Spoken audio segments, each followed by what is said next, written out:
अपना ये प्रश्नावली पहला प्रश्न है। जैसे मैंने बताया कि दीर्घोत्तरीय प्रश्न है तो इनके आंसर्स जो हैं वो लंबे रहेंगे।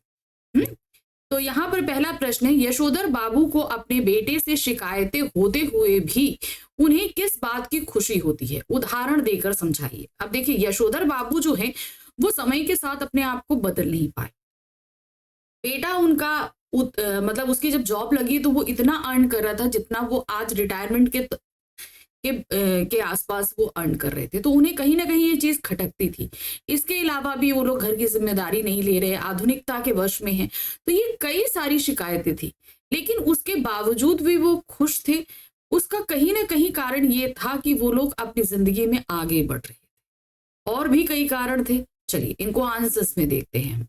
यशोधर बाबू को अपने बेटों से तमाम तरह की शिकायतें हैं, लेकिन कुल मिलाकर उन्हें यह अच्छा लगता है कि लोग बाग उन्हें ईर्ष्या का पात्र समझते। देखिए जब सामने वाला व्यक्ति जो है वो उन्नति करता है तो कहीं ना कहीं जो है दूसरे लोग जलते हैं, तो उससे ईर्ष्या करते हैं। भले ही उन्हें भूषण का गैर सरकारी नौकरी करना समझ में ना आता हो, जो कि एक विज्ञापन कंपनी में जॉब कर रहा था, तथापि यह खूबी समझते हैं कि इतनी छोटी उम्र में 1,500 माहवार प्लस कन्वेंस अलाउंस एवं अलाउंस एंड तुम्हारा अदर पर्क्स पर जाना कोई मामूली बात नहीं। यानी कि माना कि वो गवर्नमेंट जॉब नहीं कर रहा, क्योंकि देखिए जिस समय की ये कहानी है उस समय गवर्नमेंट जॉब बहुत मायने रखती थी, तो गवर्नमेंट जॉब में नहीं है लेकिन सैलरी अच्छी है, कन्वेंस अलाउंस है, अदर्स भी बहुत सारी चीजें उनको मिल रही हैं, तो ये कहीं ना कहीं अच्छी बात है। तो उसमें भूषण में ये था कि भूषण घर की जिम्मेदारी नहीं ले रहा, तो एक कहीं ना कहीं उनको ये चीज खटकती थी, लेकिन उसका इतना अर्न कर ले जाना भी उन्हें अच्छा लगता था। इसी तरह भले ही यशोधर बाबू ने बेटों की खरीदी हुई हर नई चीज के संदर्भ में यही टिप्पणी की हो कि ये क्या हुई, समहाउ मेरी तो समझ में आता नहीं, इसकी क्या जरूरत थी। यानी कि बच्चे जो चीज लाते वो कहीं ना कहीं उसे एक्सेप्ट नहीं कर पाते थे। तथापि उन्हें कहीं इस बात से थोड़ी खुशी भी होती कि इस चीज के आ जाने से उन्हें नए दौर के निश्चय ही गलत मानकों के अनुसार बड़ा आदमी मान लिया जाए। यानी जैसे घर में है, घर में कार है, टीवी है, ये सारी चीजें उस समय एक स्टेटस सिंबल होता था, तो ये सारी चीजें घर में आ रही थी, उन्हें ये लगता था कि जरूरत नहीं है, ये बात वो कहते थे, लेकिन पीछे ही पीछे उनको ये लगता था कि कहीं ना कहीं ये समाज में हमें सम्मान दिला रही। मिसाल के लिए जब बेटों ने गैस का चूल्हा जुटाया तब यशोधर बाबू ने उसका विरोध किया, और आज भी वह यही कहते हैं कि इस पर बनी रोटी मुझे तो समहाउ रोटी जैसी लगती नहीं। तथापि वह जानते हैं गैस ना होने पर वह इस नगर में चपरासी श्रेणी के मान लिए जाते, यानी कि एक चपरासी के यहाँ भी गैस है, अगर आप एक क्लर्क होकर आपके यहाँ गैस नहीं है तो आप तो उस श्रेणी से भी नीचे आ जाते हो। तो गैस आ जाने से कहीं ना कहीं समाज में उनकी श्रेणी उच्च हो रही है। इसी तरह फ्रिज के संदर्भ में आज भी यशोधर बाबू यही कहते हैं, मेरी समझ में आज तक यह नहीं आया कि इसका फायदा क्या है। बासी खाना खाना अच्छी आदत नहीं ठहरी, और यह ठहरा इसी काम का कि सुबह बना के रख दिया और शाम को खाया। इसमें रखा हुआ पानी भी मेरे मन को आता नहीं, गला पकड़ लेता है। कहते हैं मगर इस बात से संतुष्ट होते हैं कि घर आए साधारण हैसियत वाले मेहमान इस फ्रिज का पानी पीकर अपने को धन्य अनुभव करते। तो कहीं ना कहीं वो बेटों की लाई हुई चीजों, उनके बिहेवियर, इन सारी चीजों को उनको लेकर शिकायतें हैं, लेकिन वो चीजें कहीं ना कहीं समाज में इनका सम्मान बढ़ा रही हैं, इस बात की भी उन्हें संतुष्टि है। प्रश्न संख्या 2 है, यशोधर बाबू को उनके बेटे ने जब तोहफा दिया तो उनकी आंखों में नमी क्यों स्पष्ट नहीं थी। अब बताइए, अब उन्होंने क्या दिया था, उन्होंने एक ऊनी गाउन दिया था उनकी 25th एनिवर्सरी, तो उनकी आंखों में कहीं ना कहीं नमी आ गई थी। इसका रीजन क्या था, क्योंकि वो ये चाहते थे, क्योंकि उन्होंने गाउन दिया कि आप सुबह जो है ये गाउन पहन के जाइएगा, लेकिन वो क्या चाहते थे कि वो ये चाहते थे उनके बेटे उनसे कहें कि अब आप दूध लेने मत जाइए, अब हम लोग लेने जाएंगे। वो कहीं ना कहीं चाहते थे कि भाई जिम्मेदारी वो लोग उठा ले। यशोधर बाबू की दृष्टि जब मेज पर रखे कुछ पैकेटों पर पड़ी तो उन्हें लगा कि कोई अपना सामान भूल गया है, लेकिन जब उनके बेटे ने कहा कि ये तोहफे आपके लिए हैं तो वे शर्माते हुए बोले कि इस उम्र में वे तोहफों का क्या करेंगे। तुम सभी खोल लो और इस्तेमाल कर ले। तब भूषण ने सबसे बड़ा पैकेट उठाकर उसे खोलते हुए कहा, ये तोहफा वह उनके लिए लाया है। ठीक है, मतलब 25th एनिवर्सरी में बेटा बाप के लिए लाया। इसको तो ले लीजिए, इसमें ऊनी ड्रेस गाउन, जब वे सवेरे दूध लेने जाते हैं तो फटा फुलोवर पहनकर चले जाते हैं, वह बहुत ही बुरा लगता है। जब बेटी के आग्रह पर उन्होंने वह गाउन पहना तो उनकी आंखों की कोर में जरा सी नमी चमक आई। लेकिन ये कहना मुश्किल है कि इस समय उन्हें कौन सी बात चुभ रही थी, कौन सी बात उन्हें अच्छी नहीं लग रही थी। ये कहना थोड़ा सा मुश्किल हो रहा था। क्या उन्हें इस बात का बुरा लगा होगा कि उनका बेटा उन्हें गाउन पहनकर दूध लेने जाने के लिए कह रहा है, ना कि यह कि कल वह दूध लाने जाएगा। वे आराम करें। या उन्हें इस गाउन को पहनकर किशन दा के उस अकेलेपन का एहसास हो रहा था जिसका किशन दा ने अपने आखिरी दिनों में किया होगा, क्योंकि आज उन्हें अपना पूरा परिवार उन्हें छोड़कर आधुनिक लग रहा था और वे अपने आप को बहुत अकेला महसूस कर रहे। तो कहीं ना कहीं ये दो बातें शायद उनकी आंखों में नमी ले आई थी। वो अपने आप को अकेला मान रहे थे। तीसरा प्रश्न है, यशोधर बाबू को क्यों लगा कि वे गलत घर में आ गए हैं और उनकी क्या प्रतिक्रिया। अब जब ऑफिस से वो सब कुछ सब्जी भाजी लेते हुए मंदिर के दर्शन करते हुए घर पहुंचे तो घर के बाहर बहुत गाड़ियां थी और घर में बहुत सारे लोग थे। तो उन्हें एक पल को लगा कि भाई वो गलत घर में आ गए, क्योंकि उस समय उस घर में पार्टी चल रही थी और इस बात की खबर खुद यशोधर बाबू को नहीं थी कि उनकी शादी की 25वीं सालगिरह की पार्टी घर में अरेंज की गई है। अब इसी कारण से उन्हें लगा कि वो गलत घर में आ गए थे, है ना। जब यशोधर बाबू सब्जी का झोला लेकर अपने क्वार्टर पहुंचे तो क्वार्टर के बाहर कुछ स्कूटर, मोटरसाइकिल, बहुत से लोग विदा ले रहे थे। बाहर बरामदे में रंगीन कागज की झालरें और गुब्बारे लटके हुए थे और रंग बिरंगी रोशनियां जल रही थी, यानी कि एक पार्टी डेकोरेशन जिस तरीके से होता है उस तरीके से था। एक पल के लिए उन्हें लगा कि वे गलत घर आ गए, किंतु अपने बड़े बेटे भूषण को पहचान लिया जो कुछ लोगों को विदा कर रहा था, किंतु उन्हें समझ नहीं आ रहा था कि उनके घर में यह क्या हो रहा है। उनकी बेटी, पत्नी और सभी मेहमान यशोधर बाबू को आधुनिक किस्म के लग रहे थे, यानी कि सभी कुछ वेस्टर्न आउटफिट्स में थे, सजे धजे से। इन आधुनिक किस्म के अजनबी लोगों की भीड़ देखकर यशोधर बाबू अंधेरे में ही दुबके रहे, मतलब वो सबके सामने नहीं आए कि इतने सारे जो है लोग हैं। और जब सभी कार वाले मेहमान चले गए तब वे अपने घर में दाखिल हुए और देखा कि भीतर अब भी पार्टी चल रही है। कि मतलब उनको ये लगा कि वो गलत घर में आ गए। उन्हें नहीं पता था कि भाई ये उन्हीं का घर है, क्योंकि वहां पे पार्टी चल रही थी। इस चीज की इंफॉर्मेशन उनको पहले से नहीं थी। अब आते हैं प्रश्न संख्या 4। पाठ में ऐसा क्यों लगता है कि यशोधर बाबू के बड़े बेटे को पैसों का घमंड आ गया था। अब यशोधर बाबू को इस चीज का लग रहा था पैसों का घमंड आ गया, क्योंकि वो घर में हर सुख सुविधाएं अपने घर वालों को देना चाहता था, आधुनिक चीजें लेकर आ रहा था, जो कहीं ना कहीं यशोधर बाबू को पसंद नहीं आ रही थी। उनकी माँ और बाकी घर वालों को अच्छा लग रहा था, लेकिन यशोधर बाबू को ये सारी चीजें पसंद नहीं थी। जब से यशोधर बाबू का बेटा विज्ञापन कंपनी में बड़ी नौकरी करने लगा था, तब से ऐसा मालूम होता है जैसे उसे अपने पैसों का घमंड हो गया, क्योंकि वह यशोधर बाबू से घर के कामों को करने के लिए नौकर रखने की बात कहता था। ठीक है, भाई घर में बहुत सारे काम होते हैं, उनके लिए सर्वेंट रख लीजिए और उसकी तनख्वाह भी वह स्वयं देगा, यानी कि पैसा वो खुद देगा। इस तरह रौब दिखाता था।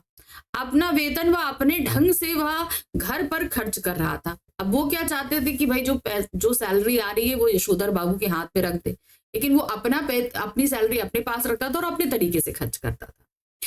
कभी कारपेट बिछवा रहा था, कभी पर्दे लगवा रहा था, कभी सोफा आ रहा था, कभी डनलप वाला डबल बेड आ रहा था और कभी श्रृंगार मेज यानी कि ड्रेसिंग टेबल आ रहा था, कभी टीवी, कभी फ्रिज। यशोधर बाबू भी चाहते थे कि उनका बेटा अपना वेतन उनके हाथों में रखे, या झूठे ही सही एक बार कह तो दे, मतलब वो उसके बेटे को जो सैलरी मिल रही है वो सारी यशोधर बाबू को दे, ये वो चाहते थे। लेकिन बेटा क्या है, अपनी मर्जी से खर्च कर रहा था, तो ये कहीं ना कहीं उन्हें घमंड लगता था कि उसे अपने पैसे कमा रहा है तो पैसों का घमंड। परंतु इसके विपरीत यदि उसके किसी काम में यशोधर बाबू कोई नुक्स निकालते तो वह कह देता, यह काम मैं अपने पैसे से करने को कह रहा हूं, आपसे नहीं जो आप इतनी नुक्ताचीनी कर रहे हैं। अब उसमें अगर कोई वो निकाल दे तो इस तरीके से देता था। तो ये कहीं ना कहीं यशोधर बाबू को अच्छा नहीं लगता था कि अब बेटा पैसे कमाने लगा है, तो वो इस तरीके से बात करता है। तो ये चीज उसके पैसे के घमंड को दिखाती थी। प्रश्न संख्या 5 है, यशोधर बाबू अपने बच्चों से क्या उम्मीद रखते हैं? क्या उनके बच्चे उस उम्मीद पर खरा उतरते हैं? वो चाहते हैं कि बच्चे जो हैं जिस तरीके से वो जिए उस तरीके से रहें। जिस तरीके से बच्चे आधुनिकता की तरफ बढ़ रहे थे वो चीजें उन्हें अच्छी नहीं लग रही, और जैसा वो चाहते थे बच्चे वैसे खरा उतर नहीं रहे थे। इसीलिए कहा गया ना कि इस कहानी को, ये जो कहानी जब हमने पढ़ी सिल्वर वेडिंग, तो कहीं ना कहीं 2 पीढ़ियों के अंतराल को समझाया गया है कि ये अंतराल बात करने से, समझने से जा सकता है, लेकिन ऐसा हो नहीं रहा था। यशोधर बाबू को भी हर पिता की तरह ये अच्छा लगता अगर उनके बड़े बेटे ये होने पर घर की कुछ जिम्मेदारियां अपने पिता से छुड़ाकर खुद करने का प्रस्ताव रखते कि ठीक है आप मत करिए, हम करें। जैसे कि दूध लाना, राशन लाना, CGHS डिस्पेंसरी से दवा लाना। ये मतलब ये गवर्नमेंट लोगों की डिस्पेंसरी होती है जहां पे उनको दवाइयां कुछ रिबेट पर मिलती है, इसको CGS कहते हैं। सदर बाजार जाकर दालें लाना, पहाड़गंज से सब्जियां लाना, डिपो से कोयला लाना। तो ये सारे काम वो चाहते थे कि बच्चे खुद करने की जिम्मेदारी उठाएं, जो अभी तक वो खुद करते आ रहे थे। खुद से तो कभी उनके बच्चों ने जिम्मेदारी उठाना मुनासिब नहीं समझा, और जब यशोधर बाबू ने खुद बेटों से कहा तब उनके बेटे एक दूसरे के काम करने को कहने लगे। जब उन्होंने कहा कि भाई तुम जाकर ये काम कराओ, तो कहते भैया भैया कर लेंगे, वो कहेंगे वो कर लेंगे। तो इस तरीके से एक दूसरे को कहने लगे। घर में इतना क्लेश हुआ कि यशोधर बाबू ने इस विषय में बात करना ही बंद कर दिया। इतना झगड़ा। यशोधर बाबू भी चाहते कि उनका बेटा अपना वेतन उनके हाथों में रखे, या झूठे ही सही एक बार कह तो दे। परंतु इसके विपरीत यदि उनके किसी काम में यशोधर बाबू नुक्ताचीनी निकालते तो वो मतलब नुक्स निकालते तो वो कह देता है ये काम मैं अपने पैसे से करा रहा हूं, आपके से नहीं जो आप नुक्ताचीनी कर रहे हैं। ये चीज जो है वो कह देता, तो जो उनको बहुत ज्यादा अच्छी नहीं लगती थी। प्रश्न संख्या 6, यशोधर बाबू के बच्चों व पत्नी को उनका परिवार के लिए एक तरफा लगाव अच्छा नहीं लगता, क्यों? पहले क्वेश्चन समझिए। यशोधर बाबू के बच्चों, ठीक है, व पत्नी को उनका व्यवहार, यानी कि यशोधर बाबू का परिवार के लिए एक तरफा लगाव, यानी कि वो मान रहे थे कि हम तो उनको लगाव करते हैं, प्यार करते हैं, लेकिन वो हमको नहीं करते। क्यों नहीं लगता था, इसका रीजन आपको बताना है, ठीक है। यशोधर बाबू ने जब गीता महिमा की व्याख्या में जनार्दन शब्द सुना, ठीक है। अब यहां पर बात हमने क्वेश्चन क्या हो रहा है कि यशोधर बाबू का जो परिवार है, यानी उनकी बहनें, भाई, जो कोई भी है, ठीक है, उनके प्रति अगर यशोधर बाबू कोई लगाव रखते हैं तो ये बात उनके बच्चों और पत्नी को अच्छी नहीं लग रही। जनार्दन शब्द सुना तो उन्हें अपने जीजा जनार्दन जोशी की याद हो आई।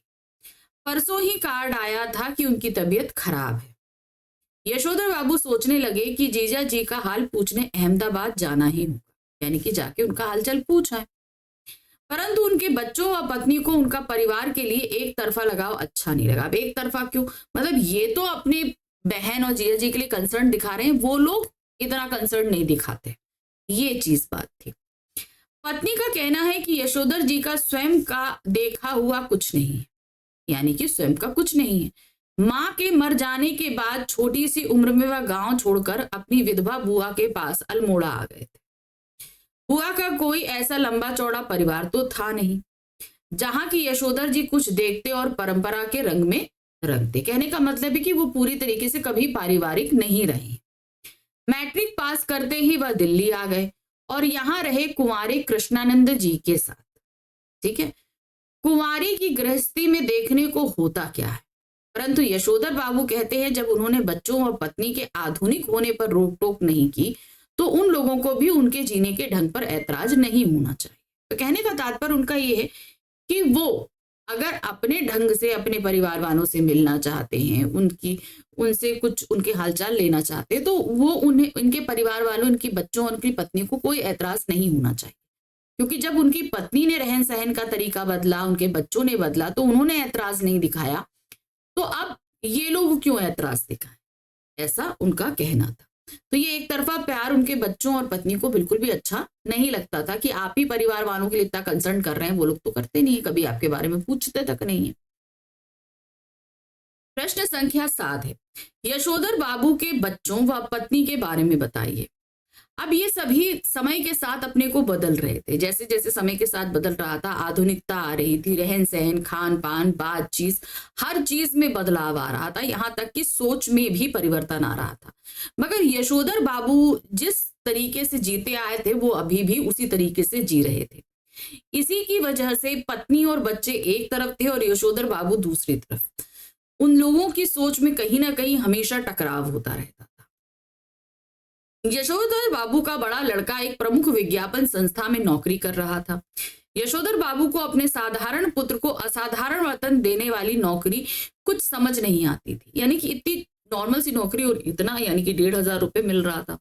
दूसरा बेटा आईएएस की तैयारी कर रहा था, तीसरा बेटा स्कॉलरशिप लेकर अमेरिका चला गया था और उनकी एकमात्र बेटी भी डॉक्टरी की उच्चतम शिक्षा के लिए स्वयं भी अमेरिका जाना चाहती थी।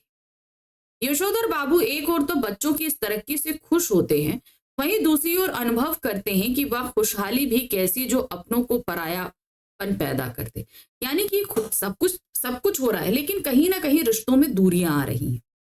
यशोधर बाबू की पत्नी अपने मूल संस्कारों से किसी भी तरह आधुनिक नहीं थी, यानी कि उनकी अगर जड़ें या पास्ट देखा जाए तो वो कहीं भी आधुनिकता में नहीं थी। हमेशा घूंघट में रहना, साड़ी पहन के रहना, घर में रहना, ये जैसी सारी चीजें थी। परंतु बच्चों की तरफदारी करने में मात्र सुलभ मजबूरी ने उन्हें भी मॉड बना दिया था, यानी कि अब वो भी हिल सैंडल पहनने लगी थी, कट स्लिप ब्लाउज में आ गई थी, सलवार सूट पहनने लगी थी।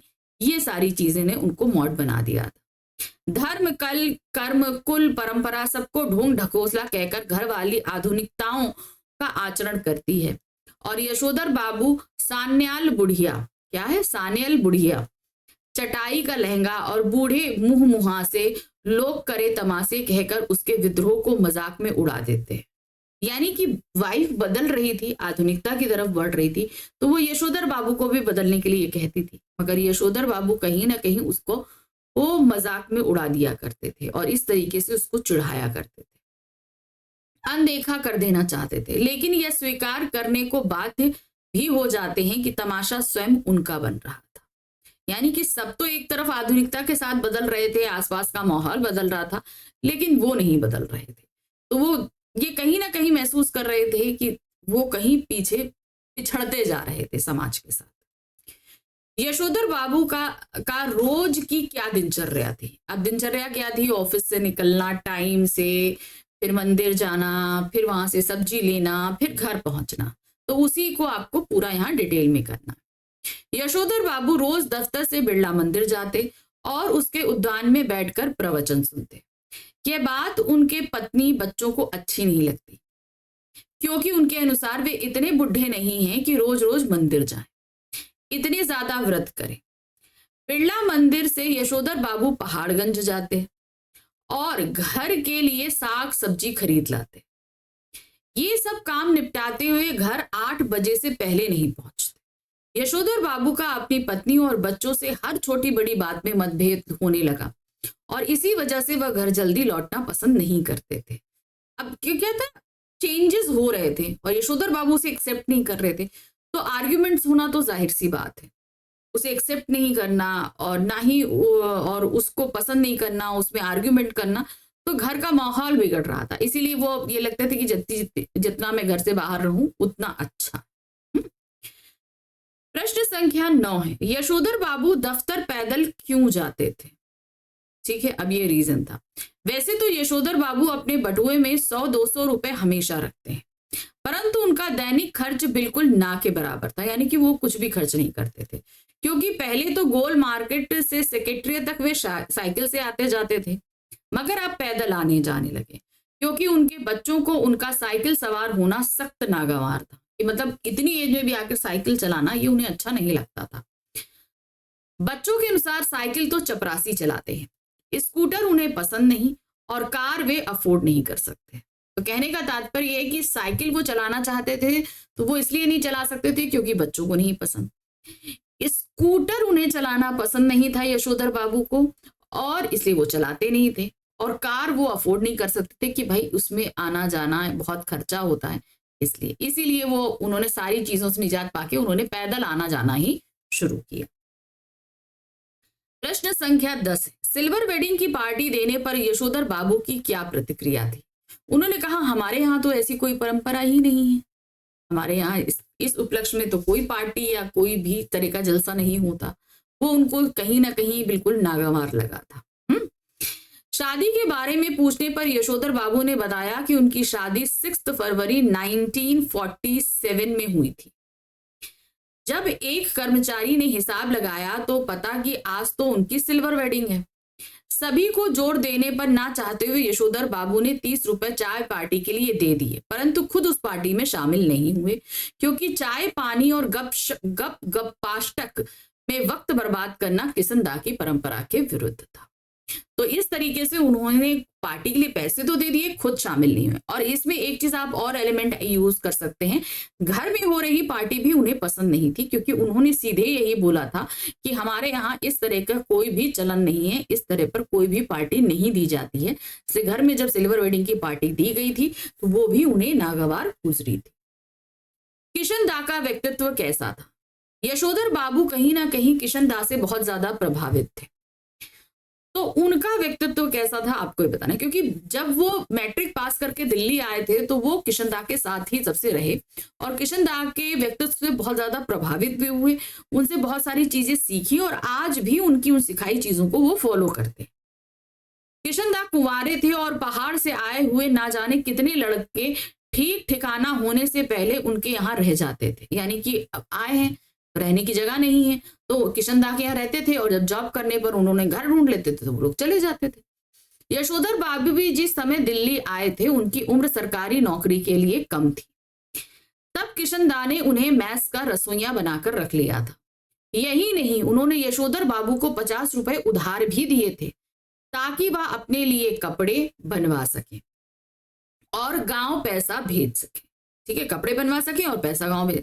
बाद में किशनदा ने ही अपने ही नीचे नौकरी दिलवाई और दफ्तरी जीवन में उनका मार्गदर्शन भी किया। तो ये थे किशनदा। इसीलिए किशनदा का बहुत ज्यादा प्रभाव यशोधर बाबू पे रहा क्योंकि यशोधर बाबू की उन्होंने बहुत ज्यादा मदद की थी। प्रश्न संख्या 12 है, चड्ढा के साथ बहस में यशोधर बाबू को किशनदा की याद क्यों आई? चड्ढा उनके ऑफिस में एक नया अप्रेंटिस था तो आर्ग्यूमेंट करते हुए उन्हें किशनदा की याद आ गई थी। अब ऐसा क्यों हुआ था? जब चलते चलते यशोधर बाबू ने व्यंग कसते हुए कहा कि ऑफिस के लोगों को देखा देखी में सेक्शन की घड़ी भी सुस्त हो गई है, यानी कि ऑफिस के लोग सुस्त हैं तो घड़ी भी अब धीमे धीमे चल रही है। तब उनकी पुरानी कलाई घड़ी पर चड्ढा ने व्यंग करते हुए कहा कि क्या उनकी अपनी चूहेदानी वक्त सही नहीं देती, यानी कि पुरानी घड़ी को क्या कहता है? चूहेदानी। अब एक क्लर्क से इस तरीके से अप्रेंटिस बात करे तो सही बात है, बड़ी दिलेरी का काम है। इसके जवाब में उन्होंने कहा कि मिनट टू मिनट करेक्ट चलती है, यानी कि एकदम सही है। जब उन्हें डिजिटल घड़ी लेने की सलाह दी गई तब उन्होंने बताया कि उनकी ये घड़ी उनकी शादी का उपहार है। इस तरह जब वे नहले पर दहला जवाब दे रहे थे तब उन्हें किशनदा की याद आई, क्योंकि इस तरह की परंपरा किशनदा के क्वार्टर में भी थी। मतलब इस तरह की जो बहस है या आर्ग्यूमेंट है वो किशनदा के क्वार्टर में रह रहे लोगों के बीच भी हुआ करती थी। किसी ने एक बात कही और उस पे दहले पे दूसरी कोई बात कहा करता था जब वो चड्ढा से बात कर रहे थे। प्रश्न संख्या 13 है, यशोधर बाबू अपनी घड़ी को सही और दफ्तर की घड़ी को सुस्त क्यों कहते हैं? क्या रीजन है कि सुस्त कहते हैं? क्योंकि उन्होंने कहा कि भाई मेरी घड़ी तो मिनट टू मिनट सही बता रही है क्योंकि बिल्कुल सही चल रही है, लेकिन ऑफिस की घड़ी को सुस्त क्यों बताया? क्योंकि ऑफिस में काम करने वाले लोग भी उसी तरीके से सुस्त काम कर रहे थे, तो कहीं ना कहीं तंज करने के लिए उन्होंने ये बात कही थी।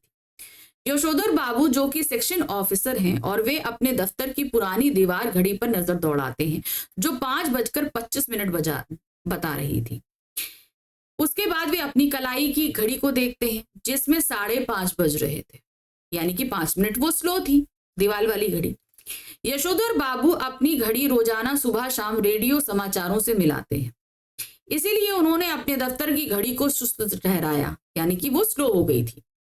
वैसे तो उनका ऑफिस 5 बजे ही समाप्त हो जाता था, किंतु यशोधर बाबू के कारण सभी को 5 बजे के बाद भी दफ्तर बैठना पड़ता था, क्योंकि भाई अगर भाई ऑफिस का हेड अगर बैठा हुआ है तो बाकी नीचे वालों को तो बैठना ही पड़ेगा, तो सबको बैठना पड़ता था। चलते चलते उन्होंने व्यंग कसते हुए कहा कि ऑफिस के लोगों की देखा देखी में सेक्शन की घड़ी भी सुस्त हो गई। तो ये चीज उन्होंने ऑफिस वालों को ऊपर एक व्यंग कर दिया था। नेक्स्ट क्वेश्चन है, सिल्वर वेडिंग नामक कहानी में क्या वर्णन किया गया है? इस कहानी में यशोधर बाबू, किशनदा, यशोधर बाबू के बच्चों और पत्नी, इनके माध्यम से सॉरी पीढ़ियों के अंतराल को दर्शाने की कोशिश करी गई है। पीढ़ियों का ये अंतराल अगर दोनों की तरफ से कोशिश नहीं किया जाए तो ये खाई की तरह बढ़ता चला जाता है। तो अगर इस कहानी के माध्यम से देखते, यशोधर बाबू अगर अपने आप को थोड़ा सा बदलते और बच्चे अपने आप को यशोधर बाबू को समझने की कोशिश करते, तो ये जो इतना अंतराल है ये बढ़ने ना पाता, क्योंकि यशोधर बाबू कहीं ना कहीं पीछे अपने किशनदा की छवि को नहीं छोड़ पा रहे थे और बच्चे इस चीज को एक्सेप्ट नहीं कर पा रहे थे, बच्चे और पत्नी जो है इस चीज को एक्सेप्ट नहीं कर पा रहे थे। तो ये नई पीढ़ी और पुरानी पीढ़ी के बीच एक खाई सी बनती जा रही थी। सिल्वर वेडिंग नामक कहानी में लेखक मनोहर श्याम जोशी जी ने इस कहानी के द्वारा उन्होंने अपनी पुरानी पीढ़ी व नई पीढ़ी के विचारों व जीने के तौर तरीकों के अंतर को स्पष्ट करने का सफल प्रयत्न किया है कि पुरानी पीढ़ी कैसी जीती है और आगे आने वाली पीढ़ी कैसे जीती। देखिए, ये अंतराल हर युग में हर जगह रहेगा। आज आप लोग बच्चे हैं तो आप अपने और मम्मी पापा के रहने, सोचने, खाने पीने हर चीज में फर्क करते हो। कल को जब आप पेरेंट्स बनेंगे तो आप ये चीज अपने और बच्चों के बीच भी फील करेंगे, क्योंकि समय के साथ आधुनिकता बढ़ती जाएगी और हम कहीं ना कहीं उन आधुनिकताओं को उतना जल्दी एक्सेप्ट नहीं कर पाते जितनी जल्दी नई पीढ़ी एक्सेप्ट कर लेती है, इसीलिए ये अंतराल बढ़ता जाता है। कहानी के मुख्य पात्रों में यशोधर बाबू, उनकी पत्नी, उनके बच्चे व किशनदा आदि शामिल हैं। एक और जहां यशोधर बाबू पुराने ख्यालात के व्यक्ति हैं जो अपने परंपरागत आदर्शों और अपने संस्कारों को जीवित रखना चाहते हैं, वहीं दूसरी ओर उनके बच्चे नए जमाने के हिसाब से जीवन जीने में विश्वास रखते हैं।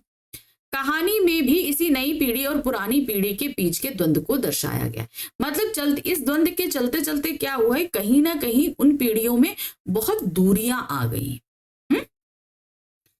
प्रश्न संख्या 15 है, पाठ में जो हुआ होगा वाक्य की आप कितनी अर्थ छवियां खोज सकते हैं या सकती हैं?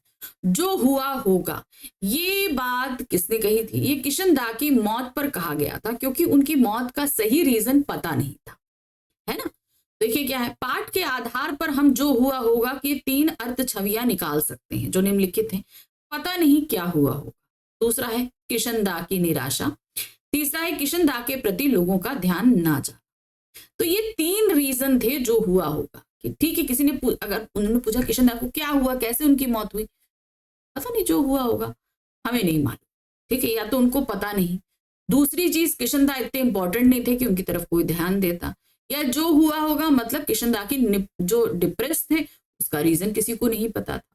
तो ये 3 रीजन हो सकते हैं जिसके कारण जो है हम इस समहाउ इन प्रॉपर जो वर्ड है जो या जो हुआ होगा है ना, इन वर्ड्स के जरिए बहुत सारी चीजों को निकालकर हम सामने रखते हैं। ठीक है,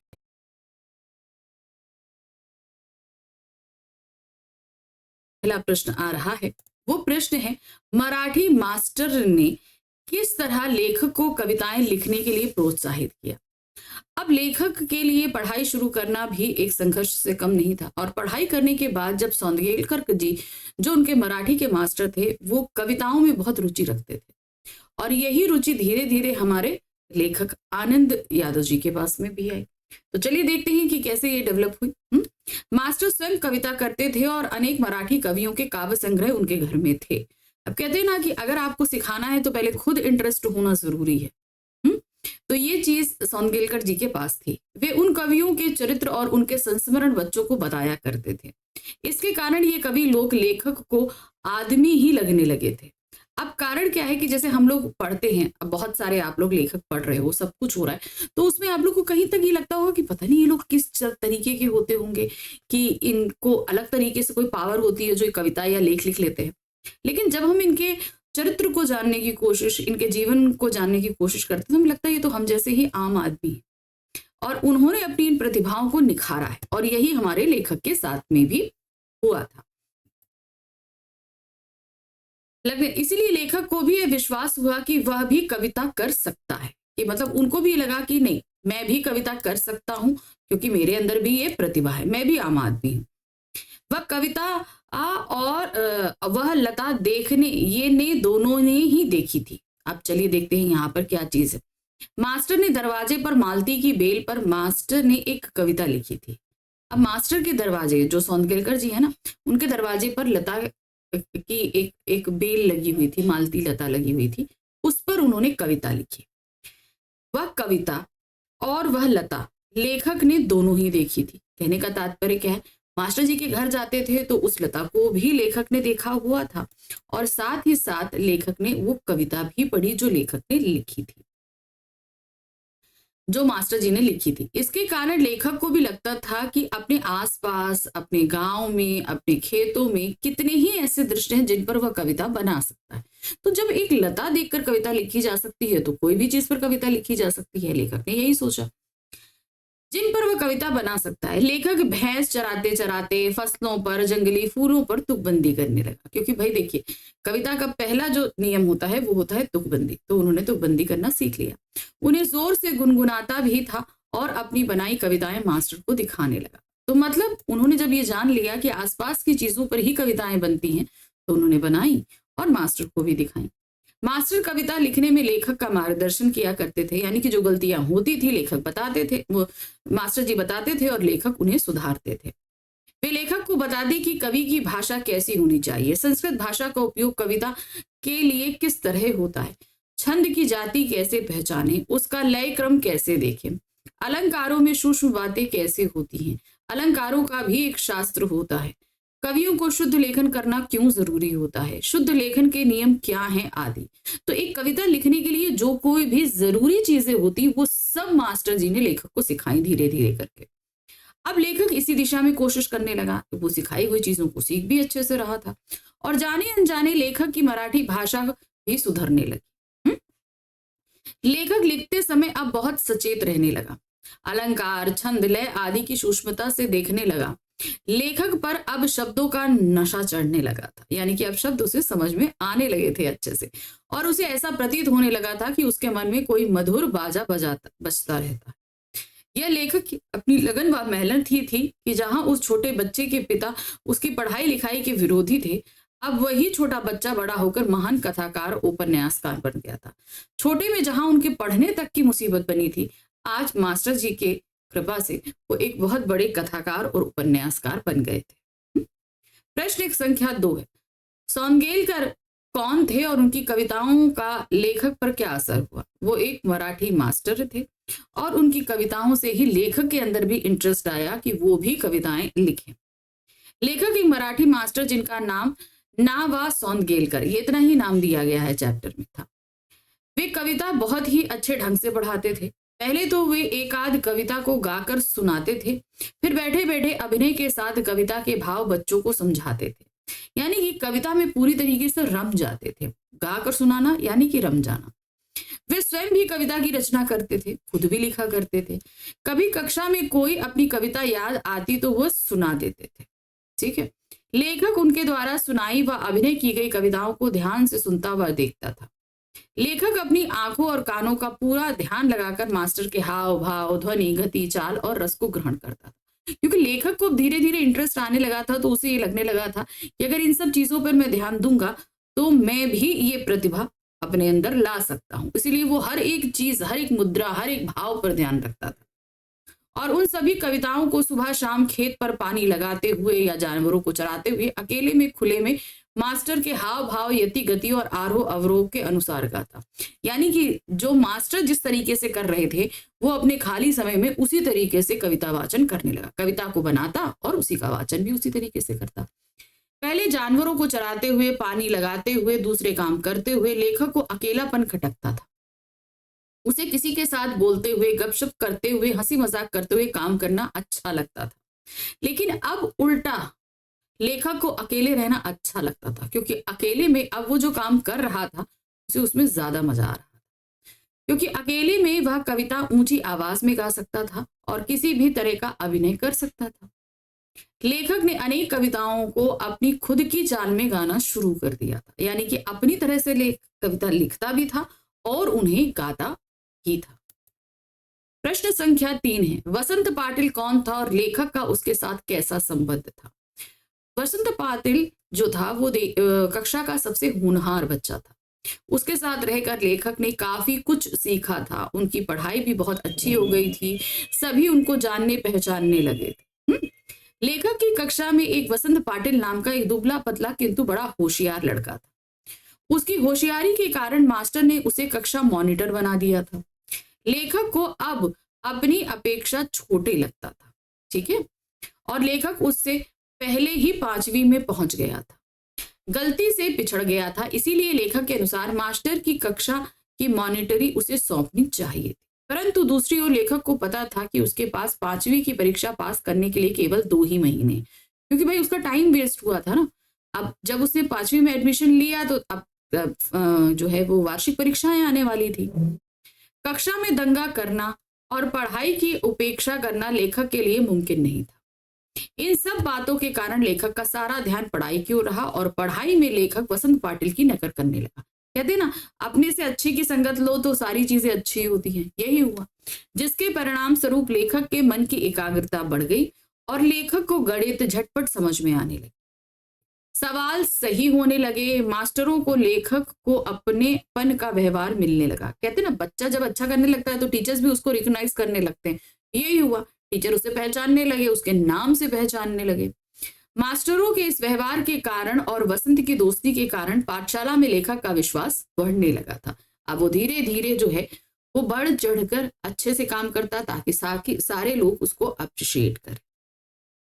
प्रश्न संख्या 4 है, पाठशाला में लेखक को क्या परेशानी झेलनी पड़ी और उसका लेखक ने क्या समाधान निकाला? अब क्या हुआ, जब वो पहले दिन गया था ना तो उसकी पहनावे, धोती पहनना, गमछा टांगना, इस वजह से सारे बच्चों ने उसका बहुत मजाक उड़ाया। तो वो पहले दिन ही काफी हद तक उसका मोरल डाउन हो गया था, लेकिन नहीं, उसने अपने आप को इनकरेज किया और आगे। जब कक्षा के बच्चों ने लेखक को पहनावे का मजाक बनाया, उसकी धोती खींची, गमछा खींचा, तो लेखक निराश होकर सोचने लगा कि ऐसी पाठशाला में वह नहीं जाएगा। मतलब पहले ही दिन निराश हो गया कि अब मैं नहीं जाऊं, इससे तो उसका खेत ही अच्छा, चुपचाप काम करते रहो। और कक्षा में उसकी गली के 2 लड़के हैं, यानी कि वो जिस गली में रहता था उसी गली के 2 घरों के 2 लड़के उस कक्षा में पढ़ते थे जहां लेखक गया, जो उससे भी कमजोर है। उसने कोई मदद नहीं मिल सकती है, यानी कि उन बच्चों से तो मदद मिलने की उम्मीद ही नहीं है कि अगर बाकी बच्चे मजाक उड़ा रहे हैं तो कली के वो 2 बच्चे उसकी हेल्प करेंगे, ऐसा कुछ हो ही नहीं सकता। लेखक का मन उदास हो गया। उसे 4वीं से 5वीं तक पाठशाला अपनी लगती थी, लेकिन अब वह एकदम पराई पराई सी लगने लगी थी, क्योंकि भाई कुछ दिन के लिए उसने जो बीच में कुछ महीनों के लिए ब्रेक लिया ना, उस बीच में सब कुछ बदल गया था। उसे लग रहा था जैसे कक्षा में उसका कोई नहीं। परंतु सवेरा होते ही लेखक फिर से उमंग में था। अब चलो एक दिन निराश हुआ, लेकिन दूसरे दिन फिर उसने अपनी हिम्मत करी और पूरे जोश के साथ उठा, फिर से पाठशाला चला गया। उसके पहनावे का मजाक ना बने इसलिए माँ के पीछे पढ़कर उसने एक नई टोपी और 2 नाड़ी वाली चड्ढी 8 दिन में मंगवा ली, यानी कि धोती की जगह वो अब हाफ पैंट पहनने लगा था। चड्ढी पहनकर पाठशाला में और धोती पहनकर खेत में जाना शुरू हुआ। धीरे धीरे लड़कों से परिचय बढ़ गया। तो इस तरीके से उसके पहले दिन जो काम उसको परेशानी हुई थी, लेकिन उसने उसका समाधान निकाला और सब कुछ सही कर लिया। लेखक के पिता ने पाठशाला जाने के लिए लेखक के समक्ष कौन सी शर्त रखी? उसने क्या रखा? कि वो सुबह उठ के पहले खेतों में पानी देगा, फिर स्कूल जाएगा, लौट के आएगा, जानवरों को चराएगा और कभी जब खेतों में ज्यादा काम रहेगा तो वो छुट्टी लेकर खेतों के काम भी करेगा। ये कुछ शर्तें जो हैं उसके पिता ने रखी थी स्कूल जाने से पहले, जिसे लेखक ने मान लिया था। घर पर खाना खाते खाते लेखक के पिता ने लेखक को कुछ शर्तें बताई। जैसा कि उसकी पाठशाला का समय 11 बजे होता है, इसलिए लेखक को दिन निकलते ही खेत पर हाजिर होना है। 11 बजे तक खेतों में पानी देना है। खेतों में पानी देकर आते समय ही पढ़ने का बस्ता घर से ले जाना। घर से सीधे पाठशाला पहुंचना। छुट्टी होते ही घर में बस्ता रखकर सीधे खेत में आकर 1 घंटे जानवरों को चराना। और कभी खेतों में ज्यादा काम हुआ तो पाठशाला से गैर हाजिरी लगाना है। लेखक ने भी सभी शर्तें मान ली। तो पिताजी तो ऐसे भी हक में नहीं थे, लेकिन जो है दत्ताराव जी के प्रेशर में आकर उन्होंने हामी तो भरी, लेकिन कुछ शर्तों के साथ में।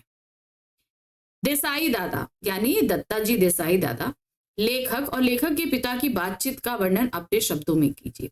जब दत्ताजी राव ने लेखक के पिता को बुलाया तो पीछे से लेखक भी आए घर में उसको बुलाने के लिए। तब इन तीनों के बीच जो वार्तालाप हुई थी उसे आपको यहाँ डिटेल मिली। ठीक है, चलिए देखिए क्या है। जब लेखक के पिता घर पहुंचे तो लेखक की मां ने उन्हें देसाई दादा के यहाँ भेज दिया और कुछ समय बाद पिता को बुलाने के बहाने लेखक भी देसाई दादा के घर पहुंच दिया, क्योंकि देसाई दादा ने पहले पिता को बुलाया था, फिर पीछे से लेखक को बुलाया था। सवाल जवाब में जब देसाई दादा ने बड़ी चतुराई से पूछा कि लेखक कौन सी कक्षा में पढ़ता है, तो लेखक ने भी तुरंत कह दिया कि वह 5वीं कक्षा में पढ़ता था, परंतु अब विद्यालय नहीं जाता क्योंकि उसके खेतों में पानी देने वाला कोई नहीं है। इस पर देसाई दादा ने लेखक के पिता से खूब बातें सुनाई, उसे खूब डांटा कि भाई बच्चे के पढ़ने का समय है, तुम्हें पढ़ने देना चाहिए, खेत के काम तुम करो। देसाई दादा ने लेखक के पिता द्वारा दिए गए सभी तर्कों को काट दिया और लेखक को रोज स्कूल जाने को कहा। भाई उनके पिताजी ने भी बहुत कहा कि भाई घर काम होता है, ये चोरी करता है, पढ़ने नहीं जाता है, सिनेमा देखने जाता है, बहुत सारे तर्क दिए, लेकिन देसाई दादा ने सब मना कहा और कहा कि इसको स्कूल भेजो। यदि उसका पिता उसे ना जाने दे तो उसे अपने पास सुबह शाम जो भी काम हो सके वह करने को कहा और उसके बदले वे पढ़ाएंगे। उन्होंने कहा कि अगर पिताजी तुम्हें जाने के लिए नहीं देते हैं तो तुम मेरे पास आना, मैं छोटा मोटा तुमसे काम करवाऊंगा, जो मेरे पास होगा उसके बदले मैं तुमको पढ़ाऊंगा, ऐसे देसाई दादा ने लेखक से कहा। यह बात सुनकर लेखक के पिता ने कहा कि वे उसे स्कूल जाने से नहीं रोकते, अगर उसे जरा गलत सलत आदत ना पड़ गई होती तो। अब लेखक के पिता ने नई बात कहनी शुरू करी, इसीलिए पाठशाला से निकालकर जरा नजरों के सामने रख ली। देसाई दादा के पूछने पर पिता ने बताया कि वह यहाँ वहां कुछ भी करता है, कभी कंडे बेचता है, कभी चारा बेचता है, सिनेमा देखता है, कभी खेलने जाता है। खेती और घर के काम में इसका बिल्कुल भी ध्यान नहीं। अब ये सारी बातें उसके दादाजी झूठ बोल रहे थे ताकि इसको स्कूल ना भेजना पड़े। इस पर लेखक ने सफाई देते हुए कहा कि कभी एक बार मेले में पटा कर पैसे लगा दिए थे। दादा को कभी भी सिनेमा के लिए पैसे नहीं देते हैं, इसीलिए खेत पर गोबर बीन कर मां से कंडे थपवा लिए थे और उन्हें बेचकर ही कपड़े भी बनवाए थे। उसी समय एक बार सिनेमा भी गया था। देसाई दादा ने सारी बातें सुनी और बीती बातें भूलकर अगले दिन स्कूल जाने को कहा। तो इस तरीके से इन तीनों के बीच जो है कन्वर्सेशन हुआ और अंत में नतीजा ये निकला कि देसाई दादा ने ये हुक्म दिया कि अब तुम कल से स्कूल जाओगे। प्रश्न संख्या 7 है, लेखक जनवरी के महीने में कक्षा में क्यों बैठना चाहता था? क्योंकि भाई मार्च में फाइनल एग्जाम होते हैं तो वो 5वीं पास कर लेगा, अगर बाद में बैठता तो क्या होता, उसका 1 साल बर्बाद जाता, क्योंकि वो 5वीं से ही उसने कक्षा छोड़ी थी तो अब दोबारा वो 5वीं में ही दाखिल होना चाहता था, है ना। लेखक जनवरी के महीने में कक्षा में बैठना चाहता था क्योंकि परीक्षा नजदीक आ गई थी और यदि वह अभी भी कक्षा में बैठेगा तो 2 महीने में 5वीं की सारी तैयारी हो जाएगी और वह परीक्षा पास कर लेगा, क्योंकि पहले ही उसका 1 वर्ष बेकार चला गया। इसलिए वो अभी 5th में, क्योंकि पिछली बार वो 5th में निकला था, अब 5th में बैठ जाता अगर 2 महीने में तो एग्जाम देकर वो पास कर लेता और उसका 1 साल बर्बाद होने से बच जाता।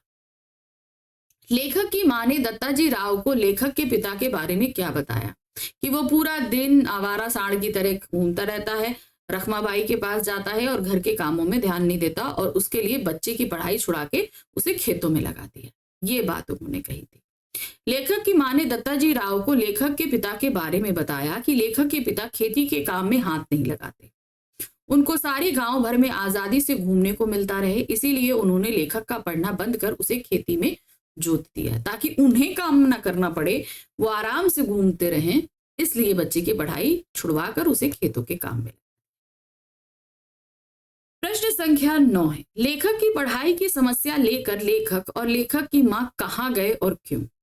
वो गांव के सबसे सम्माननीय व्यक्ति दत्ताजी राव देसाई के पास गए, इसलिए ताकि उनकी बात गांव के सभी लोग मानते थे, उनका सम्मान करते थे। तो अगर दत्ताजी राव दादा से बोलेंगे पढ़ाई शुरू करने के लिए तो वो मना नहीं कर पाएंगे। इसलिए लेखक की मां धूप में कंडे थाप रही थी और लेखक भी उनकी मदद कर रहा था। बातों ही बातों में लेखक ने अपने पढ़ने की बात छेड़ दी, परंतु लेखक की मां भी जानती थी कि वह इस विषय में लेखक की कोई मदद नहीं कर सकती, क्योंकि लेखक के पिता लेखक की पढ़ाई की बात नहीं जमती है। यानी कि वो बिल्कुल, अगर उनसे बोलो कि पढ़ाई करनी है तो वो बहुत गुस्सा करने लगते थे। लेखक की मां को मना लेता है कि अब उनके खेत का सारा काम समाप्त हो गया है, उसके लिए अब कोई काम नहीं है। इसलिए वे दोनों दत्ताजी राव सरकार के पास जाकर उनको सारी बातें समझा सकते हैं, जिससे वे लेखक की पढ़ाई के बारे में लेखक के पिता को अच्छे से समझा दें। मां भी मान जाती है और रात में दोनों दत्ताजी राव देसाई के यहाँ गए। लेखक की मां ने दत्ताजी राव को सारी बात कह दी और वे भी उसकी बात से सहमत हो गए। तो दत्ताजी राव को उन्होंने सारी बात समझाई और सहमत हो गए कि ठीक है, तुम लोग जो सोच रहे हो, करना चाहते हो, बिल्कुल सही है, इसमें मैं तुम्हारा साथ दूंगा। और उन्होंने दादा को शाम को अपने पास बुलवा लिया था। पूरे गांव में लेखक के परिवार का कोल्हू सबसे पहले शुरू होता था। क्यों? क्योंकि सबसे पहले शुरू होगा तो उसके पैसे अच्छे मिल जाएंगे। इसलिए लेखक की खेती की बात की जाए तो उन्हें दिवाली बीत जाने पर महीने भर ईख पेरने का कोल्हू चलाना होता था। लेखक के पिता का कहना था कि यदि कोल्हू जरा जल्दी शुरू हो किया तो ईख की अच्छी खासी कीमत मिल जाएगी। यानी कि जो कोल्हू से हम लोग कोल्हू से बैल वो जो करके गुड़ बनाएंगे उसकी हमें अच्छी कीमत मिलेगी, क्योंकि जब चारों ओर कोल्हू चलने लगते हैं तो बाजार में गुड़ की मात्रा अधिक हो जाती है और उसके भाव नीचे गिर जाते हैं। इसीलिए पूरे गांव में लेखक के परिवार का कोल्हू सबसे पहले शुरू होता था, क्योंकि भाई जब चारों तरफ गुड़ ही गुड़ होगा तो उसकी कीमत डाउन होगी, तो इनको भी उसकी कीमत कम मिलेगी। और अगर सबसे पहले ये शुरू करेंगे तो सबसे पहले गुड़ इनका आएगा और इस तरीके से इनके गुड़ को सभी लोग लेने टूटेंगे, तो ये मनमाने भाव पर उसको बेचकर ज्यादा मुनाफा कमा सकते हैं। प्रश्न संख्या 11 है, लेखक का मन पाठशाला जाने के लिए क्यों तड़पता था? क्योंकि उन्हें पढ़ना अच्छा लगता था, लेकिन पिता ने जबरदस्ती उनका पढ़ाई छुड़वा दी थी, है ना।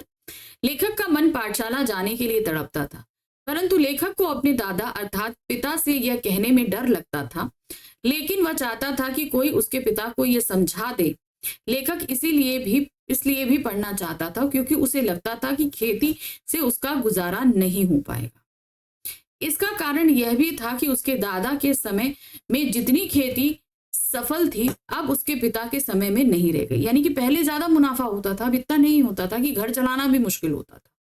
लेखक चाहता था कि वह पढ़ लिख कर कोई नौकरी करे जिससे 4 पैसे उसके हाथ में आए। तो जॉब करने से उसको ज्यादा भविष्य उसको अच्छा दिख रहा था, इसीलिए वो पढ़ना चाहता था। प्रश्न संख्या 12 है, जूझ शीर्षक पाठ कथा नायक की किन चारित्रिक विशेषताओं की ओर संकेत करता है? इस संदर्भ में पाठ के शीर्षक के औचित्य को समझाइए। जैसे कि इस पाठ का शीर्षक ही है जूझ। जूझ मतलब संघर्ष।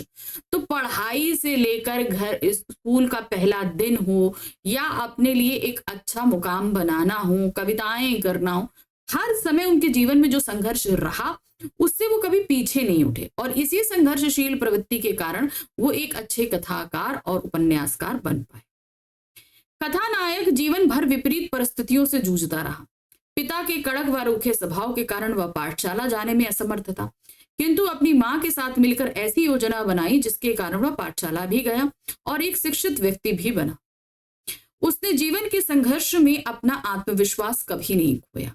अतः जूझ शीर्षक, जिसका अर्थ संघर्ष करना है, नायक के केंद्रीय चारित्रिक विशेषता को उजागर करता। तो हमारे जीवन में आने वाली परिस्थितियों से हमें घबराना नहीं चाहिए।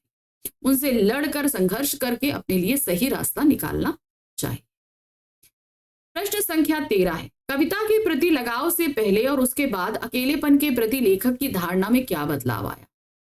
लेखक जब पहले खेत में काम करता था, गाय चराने जाता था, जिस समय भी अकेले रहता था तो उसको अकेलापन अच्छा नहीं लगता था। उसे लगता था कोई उसे बात करने वाला हो, खेलने वाला हो तो वो आसानी से काम करेगा। तो एक तरीके से अकेलापन उसे काटने दौड़ता था। लेकिन जब वो कविता करने लगा तो उसी खालीपन का उपयोग उस कविता वाचन लेखन के लिए करने लगा। तो वो अकेलापन उसके लिए उस समय उपयोगी सिद्ध होने लगा। जब तक लेखक के जीवन में कविता के प्रति लगाव उत्पन्न नहीं हुआ था तब तक वह उसे अकेलापन सताता था। उसे अपने जीवन में विशेष मोह नहीं रह गया था। जब उसे कविता लिखने और पढ़ने में रुचि आने लगी तभी से उसके जीवन में नए रंग भर गए। अब उसे अकेलापन अच्छा लगने लगा क्योंकि उसी समय में वह कविताएं लिखने या गाने लगा था, तो खालीपन का वो उपयोग करने लगा था। अब वह चाहता था कि कविता लिखते समय उसे कोई रोके टोके नहीं, यानी कि अब उसका जो अकेलापन है वो वैसा ही बना रहे ताकि वो उसकी उपयोगिता अच्छे से कर सके। प्रश्न संख्या 14 है, दत्ताजी राव के पिता पर दबाव डलवाने के लिए लेखक और उसकी मां को एक झूठ का सहारा लेना पड़ा। यदि झूठ का सहारा ना लेना पड़ता तो आगे का घटनाक्रम क्या होता, अनुमान लगाइए। जाहिर सी बात है, लेखक स्कूल ना जाता, वो पढ़ ना पाता, ना अच्छी कविताएं कर पाता और ना ही एक अच्छा कथाकार उपन्यासकार बनकर प्रसिद्ध हो पाता। उसके जीवन उसी खेतीबाड़ी में ही लगा रह जाता, एक गुमनामी की जिंदगी। यदि लेखक और उसकी मां झूठ का सहारा ना लेते तो लेखक के पिता जीवन भर लेखक से खेती का ही काम करवाते और खुद गांव भर में घूमते रहते एवं रखमाबाई के पास सारा दिन गुजारते। लेखक भी कभी पढ़ लिख नहीं पाता और लेखक के जीवन में अकेलापन आकर ठहर जाता। लेखक कभी कविताएं लिखना भी नहीं सीख पाता और शिक्षित होने से भी वंचित रह जाता, है ना। तो यही आता। नेक्स्ट क्वेश्चन है, जूझ उपन्यास में लेखक ने क्या संदेश दिया है? क्या लेखक अपने उद्देश्य में सफल रहा है? उसने अपने जीवन का ये जो अंश हमारे सामने रखा, इसके माध्यम से उन्होंने बताया कि हमारे जीवन में बहुत विपरीत परिस्थितियां आती हैं और इन विपरीत परिस्थितियों से हमें हारना नहीं चाहिए। हमें उपाय सोचना चाहिए, संघर्ष करना चाहिए और उसमें अपने लिए नए जीवन के रास्ते खोजने चाहिए। यही संदेश लेखक ने अपने इस आत्मकथा के अंश के माध्यम से दिया है। इस उपन्यास के माध्यम से लेखक ने यही संदेश देना चाहा है कि व्यक्ति को संघर्षों से जूझते रहना चाहिए। समस्याएं तो जीवन में आती रहती हैं, इन समस्याओं से भागना नहीं चाहिए बल्कि उनका मुकाबला करना चाहिए। इसके लिए आत्मविश्वास का होना जरूरी है। अपने ऊपर विश्वास करना पहले जरूरी है। बिना आत्मविश्वास के व्यक्ति संघर्ष नहीं कर सकता। जो व्यक्ति संघर्ष करता है उसे एक ना एक दिन सफलता अवश्य मिलती है। संघर्ष करना तो मानव की नियति है। प्रत्येक व्यक्ति किसी न किसी रूप में जीवन भर संघर्ष करता है। यदि संघर्ष नहीं किया तो मानव जीवन एकाकी और नीरस बन जाएगा। जाहिर सी बात है, अगर हम नहीं करेंगे तो हमारे जीवन में कोई चीजें आ ही नहीं पाएंगी। इन संघर्षों से जूझकर व्यक्ति सफलता के ऊंचे शिखर पर पहुंच सकता है। लेखक का जीवन भी बहुत संघर्षशील रहा। इन संघर्षों से दो चार होकर ही उसने जीवन के उद्देश्य को प्राप्त कर लिया। इस तरह हम कह सकते हैं कि लेखक अपना उद्देश्य प्रस्तुत करने में सफल रहा, यानी कि वो जिस उद्देश्य से अपनी इस आत्मकथा का अंश हमारे सामने रखा था वो पूरी तरीके से सफल रहा। हमें उनके दिए गए संदेश को समझने में बिल्कुल भी समय नहीं लगा और हमने बहुत सारी चीजें सीखी।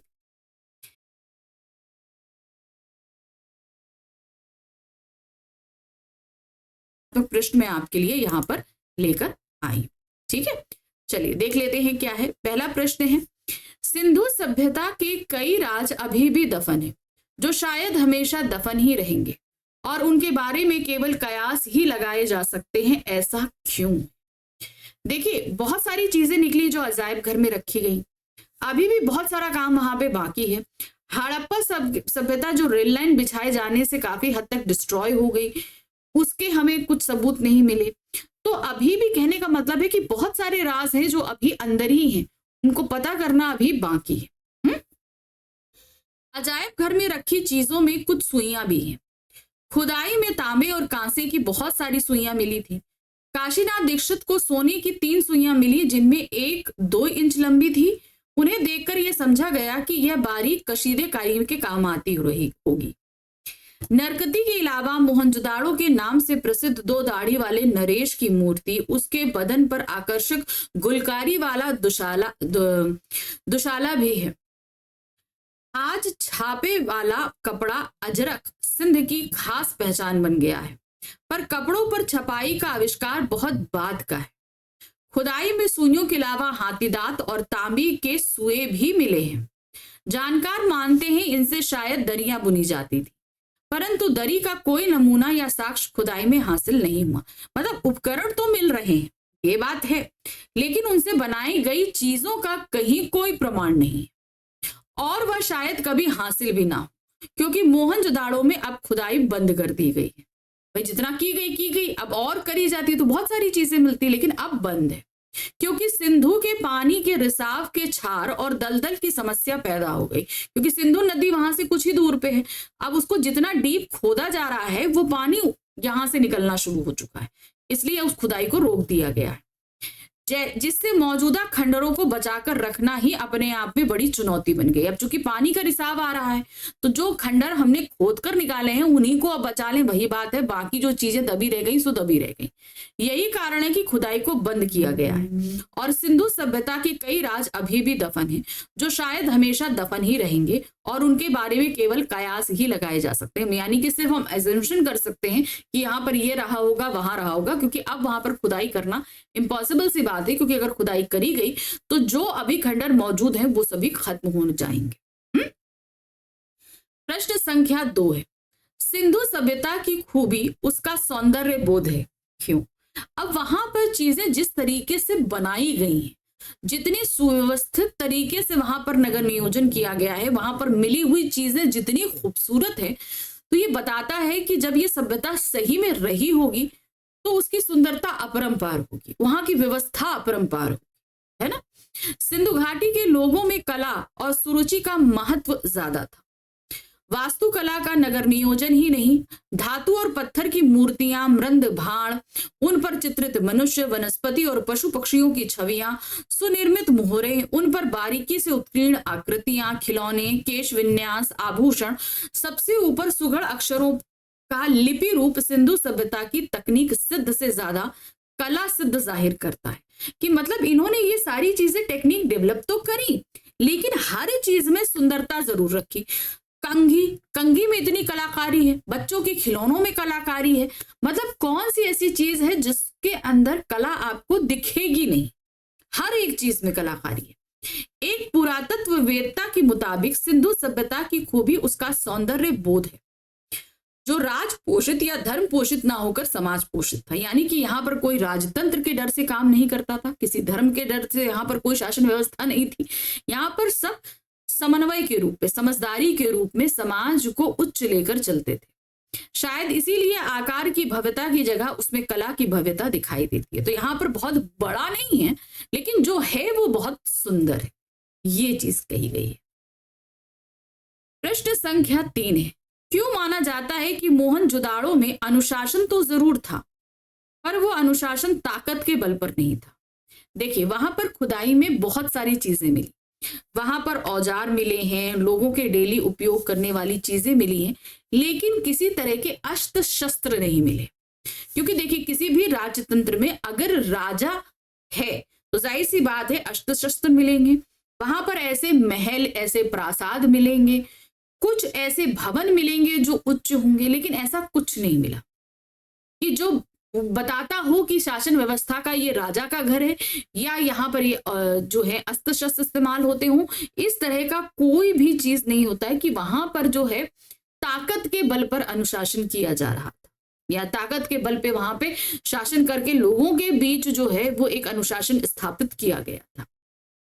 अजायब घर में प्रदर्शित चीजों में औजार तो हैं, पर हथियार कोई नहीं है। मैंने बोला ना, अस्त्र शस्त्र नहीं है, यानी कि हथियार नहीं है। मोहनजोदाड़ो क्या, हड़प्पा से लेकर हरियाणा तक समूची सिंधु सभ्यता में हथियार उस तरह कहीं नहीं मिले जैसे किसी राजतंत्र में होते हैं। जहां पर राजा का राज्य होता है वहां पर हथियार मिलते हैं, मगर इसमें किसी तरह के हथियार नहीं मिले। इस बात को लेकर विद्वान सिंधु सभ्यता में शासन और सामाजिक प्रबंध के तौर तरीकों को समझाने की कोशिश कर रहे हैं कि वहां अब इसी के बिल पर उन्होंने अपने एक assumption लगाया कि भाई इस तरीके से शासन वहां होता होगा, ऐसा होता होगा, क्योंकि वहां कोई अनुशासन तो जरूर था, पर वो अनुशासन ताकत के बल पर नहीं था।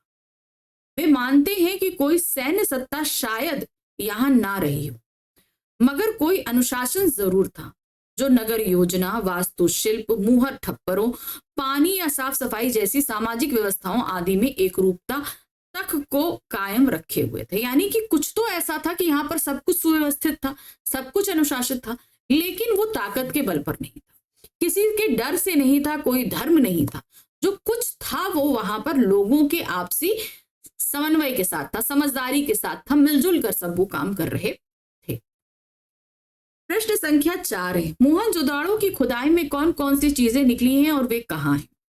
अभी तो हम बहुत कुछ बता चुके हैं कि बर्तन हैं, खिलौने हैं, अनाज है, सुइयां हैं, बहुत सारी चीजें मिली हैं। ये सारी चीजें काफी हद तक तो वहीं पर बनाए गए एक अजायब घर में रखी गई है, लेकिन ज्यादातर जो है वो दिल्ली और लाहौर में है। ठीक है, चलिए देखते हैं क्या है। मोहनजोदाड़ो की खुदाई में निकली पंजीकृत चीजों की संख्या 50,000 से ज्यादा है, जिनको नंबर्स दिए गए, मगर जो मुट्ठी भर चीजें अजायब घर में प्रदर्शित हैं, पहुंची हुई सिंधु सभ्यता की झलक दिखाने की काफी है। काला पड़ गया गेहूं, तांबे और कांसे के बर्तन, मुहरे, वाद चाक्र पर बने विशाल मृदंग भाण, उन पर काले भूरे चित्र, चौपड़ की गोटियां, दिए, माप तौल के पत्थर, तांबे का आईना, मिट्टी की बैलगाड़ी और दूसरे खिलौने, जो 2 पाटन वाली चक्की, कंघी, मिट्टी के कंगन, रंग बिरंगे पत्थरों के मनकों वाले हार और पत्थर के औजार, ये सभी चीजें वहां मिली। और इनमें ज्यादातर चीजें जो हैं वो लाहौर के म्यूजियम में है या दिल्ली के म्यूजियम में है, और इसके अलावा कुछ वहां पे भी एक छोटा सा म्यूजियम बनाया गया है जहां पर वो रखी हुई है। प्रश्न संख्या 5 है, मोहनजोदाड़ो के घरों में टहलते हुए लेखक को कुलधारा की याद क्यों आई? कुलधारा की याद आई क्यों? इसका रीजन है, देखिए, कुलधारा जो है एक पूरा बसा बसाया घर था, लेकिन पूरा खाली पड़ा, वहां पर कोई नहीं रहता, सिर्फ खंडहर मात्र बना है। तो वो राजस्थान के बीचों बीच है। उसी तरीके से सिंधु घाटी सभ्यता के भी चारों तरफ रेत ही रेत है। ठीक है, और वहां पर भी जो ये खंडहर खोद कर निकाले गए वो सिर्फ खंडहर मात्र बचे हैं, वहां पर कोई भी रहता नहीं। इसलिए काफी हद तक लेखक को कुलधारा और इसको सिमिलर करते देर ना लगी। मोहनजोदाड़ो के घरों में टहलते हुए लेखक को कुलधारा की याद आई, क्योंकि वहां भी गांव में घर हैं पर लोग नहीं। कोई 150 साल पहले राजा से तकरार पर स्वाभिमानी गांव का हर बाशिंदा रातों रात अपना घर छोड़कर चला गया। घर खंडर हो गए पर ढहे नहीं, मतलब वहां पर कोई रहता नहीं है, लेकिन अभी भी वो खड़े हैं। घरों की दीवारें, प्रवेश और खिड़कियां ऐसी हैं जैसे कल की बात हो, यानी जैसे अभी कल कोई यहाँ रहता हो और अभी गया। लोग निकल गए, वक्त वहीं रह गया। खंडरों ने उसे थाम लिया, जैसे सुबह लोग घरों से निकले हों और शायद शाम ढले लौट आने वाले। तो उसी तरीके से आपको यहाँ जो है मोहनजोदाड़ो में भी लग रहा है। राजस्थान ही नहीं, गुजरात, पंजाब और हरियाणा में भी कुएं, कुंड, गली कूंच, कच्ची पक्की ईंटों से कई घर भी आज वैसे ही मिलते हैं जैसे हजारों साल पहले हुआ करते थे। तो इसी तरीके से इनको यहाँ पर भी मिला, इसीलिए इन दोनों को सिमिलर किया। हाँ, अब आते हैं प्रश्न संख्या 6। विशेषज्ञों द्वारा सिंधु घाटी की समृद्ध सभ्यता के पतन का क्या कारण रहा? अब बात ये आती है कि जब इतनी उन्नत, इतनी सुशासित, अनुशासित एक सभ्यता थी तो आखिर ये खत्म कैसे हो गई? विशेषज्ञों के दिमाग में इसको लेकर बहुत प्रश्न उठे, तो उन्होंने इसका कुछ जवाब भी दिया है। तो देखिए क्या है। पुरातत्वी शिरीन रत्नागर का मानना है कि सिंधुवासी कुओं से सिंचाई कर लेते थे, परंतु मोहनजोदाड़ो की किसी खुदाई में नहर होने के प्रमाण नहीं मिले हैं। ठीक है, कुएं तो मिले हैं पर वहां नहरें नहीं थी। तो यह संभव है कि बारिश उस काल में काफी होती होगी, इसीलिए कुएं भर जाते हैं।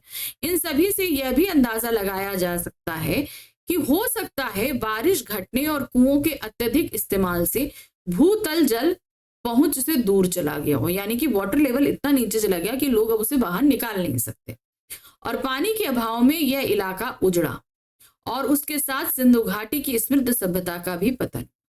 भाई किसी भी सभ्यता को पनपने, आगे बढ़ने और बने रहने के लिए पानी एक बेसिक नीड है जो होना चाहिए। वैसे तो पास में ही सिंधु नदी बह रही थी, लेकिन तब भी ये सभ्यता जहां बसी थी वहां उसे जल व्यवस्था भी कहा गया, क्योंकि यहाँ पानी के कुएं बहुत मिले। लेकिन ये लगाया जा रहा है कि जब पानी था तो ये सभ्यता कैसे उजड़ी, तो उसमें ये अंदाजा लगाया जा रहा है कि हो सकता है कि जो पानी की व्यवस्था थी इसमें पानी ही प्रचुर मात्रा में नहीं रही कि सबकी जरूरतों को पूरा कर पाती, इसीलिए ये सभ्यता नष्ट हो गई। प्रश्न संख्या 7 है, कैसे अंदाजा लगाया गया कि मोहनजोदाड़ो का वातावरण आज के वातावरण से अलग था? वहां के जो खंडहर मिले, वहां के दरवाजे, वहां की खिड़कियों, इन सब से कहीं ना कहीं इसका अंदाजा लगाया जा सकता है। मोहनजोदाड़ो के किसी घर में खिड़कियां या दरवाजों पर छज्जों के चिन्ह नहीं है, ठीक है। खिड़कियां बनती है ना तो उसके आगे ऐसे करके थोड़ा बनाया जाता है, शेड बनाया जाता है, वो नहीं है। अक्सर गर्म इलाकों के घरों में छाया के लिए यह आम प्रावधान होता है, और खास तौर से जो घर बहुत ही गर्म इलाके में हो, जैसे सिंधु घाटी सभ्यता को आप अभी देखो तो वो रेगिस्तान में है, तो जाहिर सी बात है अगर उनमें छज्जे नहीं मिले हैं तो उस समय ये रेगिस्तान नहीं रहा होगा। इससे यह अंदाजा लगाया गया कि उस वक्त यहाँ इतनी कड़ी धूप नहीं पड़ती होगी। मोहनजोदाड़ो की जानी मानी मोहरों में पशुओं के चिन्ह हैं, जैसे शेर, हाथी और गैंडा। इस मरुस्थल में ऐसे जानवर नहीं रह सकते, अब हो ही नहीं सकते, तो यानी रेगिस्तान में ये कहां से आएंगे, नहीं हो सकते। इससे यह अंदाजा लगाया कि उस वक्त यहाँ जंगल भी रहे होंगे। इन सभी तथ्यों से स्थापित हो चुका है कि यहाँ अच्छी खेती होती थी। इससे अंदाजा लगाया गया कि मोहनजोदाड़ो का वातावरण आज के वातावरण से अलग रहा होगा, क्योंकि देखिए वो काला पड़ा गेहूं भी मिला है, तो गेहूं का मतलब क्या है, वहां पर खेती भी होती थी, है ना। तो ये सारी चीजें बता रहा है कि ये कभी बहुत ही हरा भरा और संपन्न इलाका हुआ करता था, जो समय के साथ जो है काफी हद तक बदल गया। आज रेगिस्तान है, मगर जब ये सभ्यता थी तो उस समय यहाँ पर हरे भरे जंगल रहा करते होंगे। प्रश्न संख्या 8 है, मोहनजोदाड़ो में खंडहरों की दूसरी मंजिल भी रही होगी। इसका अंदाजा कैसे लगाया गया, क्योंकि अगर आपको दूसरी मंजिल बनानी है तो पहली मंजिल की दीवारें वहां पर मोटी और उन दीवारों के बीच कहीं ना कहीं होल है जो दूसरी मंजिल को बनाने के इशारों को बताते हैं। बड़ी बस्ती में पुरातत्व शास्त्री काशीनाथ दीक्षित के नाम पर एक हल्का डीकेजी कहलाता है। हल्का मतलब एक इलाका। इसके घरों की दीवारें ऊंची और मोटी। मोटी दीवार का अर्थ यह लगाया जाता है कि उस पर दूसरी मंजिल भी रही होगी। सभी घर ईंट के हैं, सब पत्थर के बने हैं। सभी भट्टी में पकी हुई एक ही आकार की ईंटें 1:2 और 1:4 के अनुपात की है। इन घरों में दिलचस्प बात यह है कि सामने की दीवार में केवल प्रवेश द्वार बना है, कोई खिड़की नहीं है। खिड़कियां शायद ऊपर की दीवार में रहती हूं, यानी दूसरी मंजिल पर। हालांकि सभी घर खंडर हैं और दिखाई देने वाली चीजों में हम सिर्फ अंदाजा लगा सकते हैं। तो ये सिर्फ एक अजम्पशन है कि दीवारों की कंडीशन देखकर हम ये पता लग रहे हैं कि इसके ऊपर दूसरी मंजिल रही होगी, जो समय के साथ हट गई। दूसरी चीज, उनमें होल्स मिले हैं जो दूसरी मंजिल खड़ी करने के इशारे हो सकते हैं। अब चूंकि खिड़की नहीं है तो अंदाजा लगाया जाता है कि भाई दरवाजे के बगल में खिड़की होती है, कौन आया है ये देखने के लिए, तो ये बात है कि ऊपर से देखा जाता होगा, क्योंकि नीचे जो है वो सर्वेंट्स के लिए घर होता होगा, तो ज्यादातर लोग समय ऊपर रहते होंगे, इसलिए ऊपर से झांक कर ये चीजें देखते होंगे। तो ये कुछ सिर्फ अंदाजे हैं जो लगाए जा रहे हैं। कुछ घरों के ऊपर की मंजिल के निशान हैं पर सीढ़ियां नहीं है। शायद यहाँ लकड़ी की सीढ़ियां रही होंगी जो समय के साथ नष्ट हो गई। कुछ घरों में बाहर की तरफ सीढ़ियों के संकेत हैं, जहां शायद ऊपर और नीचे अलग अलग परिवार रहते हों। छोटे घरों की बस्ती में छोटी सकरी सीढ़ियां हैं, उनके पायदान भी ऊंचे हैं। ऐसी जगह की तंगी की वजह से होता है। कम जगह में जो ऊंची ऊंची सीढ़ियां बनती है, बताते हैं कि जगह उतनी नहीं थी इसलिए ऊंची ऊंची सीढ़ियां बना दी जाती हैं। प्रश्न संख्या 9 है, सिंधु घाटी सभ्यता को जल संस्कृति क्यों कहा जाता है? क्योंकि यहाँ करीबन 700 से ज्यादा कुएं मिले हैं, पानी की व्यवस्था बहुत अच्छी है, कुंड मिले हैं, तो निकासी का जो व्यवस्था है पानी की वो भी बहुत उत्तम है, तो इसी वजह से इसको जल संस्कृति कहा जा सकता है। मोहनजोदाड़ो में इमारतों से पहले जो चीज दूर से ध्यान खींचती है वह है कुओं का प्रबंध। ये कुएं भी पक्की हुई एक ही आकार की ईंटों से बने हैं। इतिहासकार कहते हैं कि सिंधु घाटी सभ्यता संसार में पहली ज्ञात संस्कृति है जो कुएं खोदकर भूजल को तक पहुंची। यानी कि इससे पहले तो जो संस्कृतियां मिली हैं वो सभी नदी के किनारे ही मिली, तो वहां से नदी के पानी से अपनी जरूरत पूरी करते थे। लेकिन ये सभ्यता ऐसी है जो जमीन खोद के जमीन के पानी का उपयोग कर रही थी। उनके मुताबिक केवल मोहनजोदाड़ो में 700 के करीब कुएं मिले थे। सिर्फ मोहनजोदाड़ो, हड़प्पा की बात हम नहीं कर रहे, सिर्फ वहां पर 700 कुएं मिले। नदी, कुएं, कुंड, स्नानागार और बेजोड़ पानी निकासी, इन सभी को देखते हुए विशेषज्ञ की माने तो सिंधु घाटी सभ्यता को जल संस्कृति कह सकते हैं कि ये एक अच्छी उत्तम जल संस्कृति है, ये कहा जा सकता। प्रश्न संख्या 10 है, विशाल कोठार के इस्तेमाल के बारे में क्या अंदाजा लगाया गया है?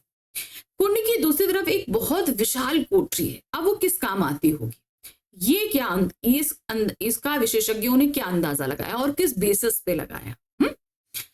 कुंड की दूसरी तरफ विशाल कोठार है। इन कोठारों में शायद कर के रूप में हासिल अनाज जमा किया जाता होगा, यानी कि जो अनाज आता है उसे रखा जाता होगा। ये अंदाजा इसके निर्माण रूप को खासकर चौकियों और हवादारी को देखकर लगाया गया, यानी कि वहां हवा आने जाने का जो प्रबंध है, उसकी चौकसी के लिए जो प्रबंध है, उससे अंदाजा लगाया। यहाँ 9 चौकियों की 3 कतारें हैं।